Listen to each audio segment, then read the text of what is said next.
মা জানো, আজকে স্কুলে খুব মজা হয়েছে। আমি আজকে স্কুলে ফিরে 3টে প্রতিযোগিতায় ফার্স্ট হয়েছি। কালকে যদি আমি জিততে পারি তাহলে আমাকে অন্য জায়গায় খেলতে নিয়ে যাবে বলেছে। তো লজ্জা করে না? এত বড় মেয়ে এখানে সেখানে খেলে বেড়াচ্ছিস। এত খেলা করে কি হবে? সেই তো অন্যের বাড়িতে গিয়ে রান্না করতে হবে। এসব খেলাধুলা বন্ধ। তুমি কি বলছো মা? তুমি তো জানো বড় হয়ে খেলোয়াড় হওয়া এটা আমার স্বপ্ন। তুই কি বুঝিস না আমি একা বিধবা মা, কত কষ্ট করে সংসার চলে? তুই নাকি বড় খেলোয়াড় হবি? এসব হবে না। আমি তোমার জন্য বিয়ে ঠিক করেছি।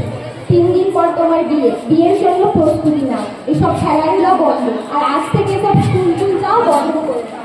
বিয়ে মানে? তুমি জানো না 15 বছর বয়সে মেয়েদের বিয়ে দেওয়া একটা অপরাধ? আর আমি এই বয়সে কিছুতেই বিয়ে করবো না। আমি জীবনে বড় হয়ে খেলোয়াড় হতে চাই।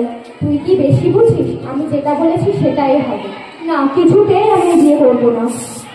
আমার কথাই শেষ কথা, বিয়ে তোকে করতেই হবে।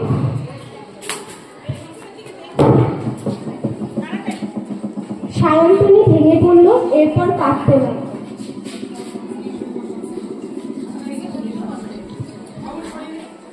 সায়ন্তনী, বাড়িতে আছিস? কে? মল্লিকা? হ্যাঁ আছি। আয়।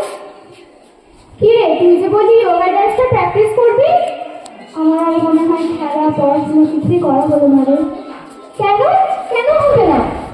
মা আমার বিয়ে ঠিক করেছে। আজ থেকে ঠিক 3 দিন পর আমার বিয়ে।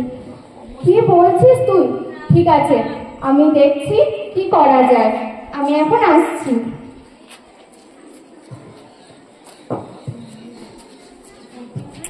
পরের দিন সকালবেলা।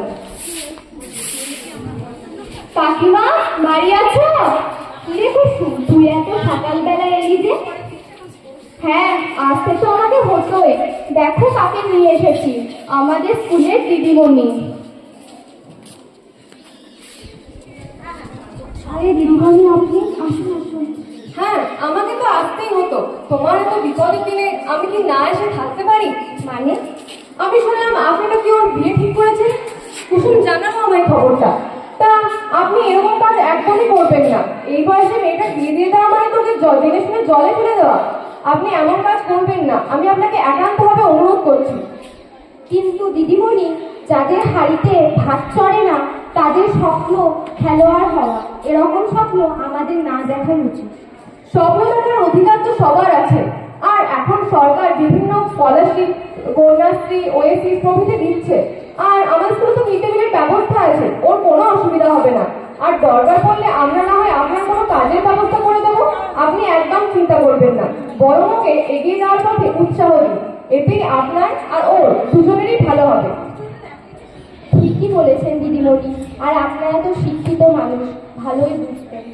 ধন্যবাদ দিদিমণি, আপনি আমার অনেক বড় হেল্প করলেন।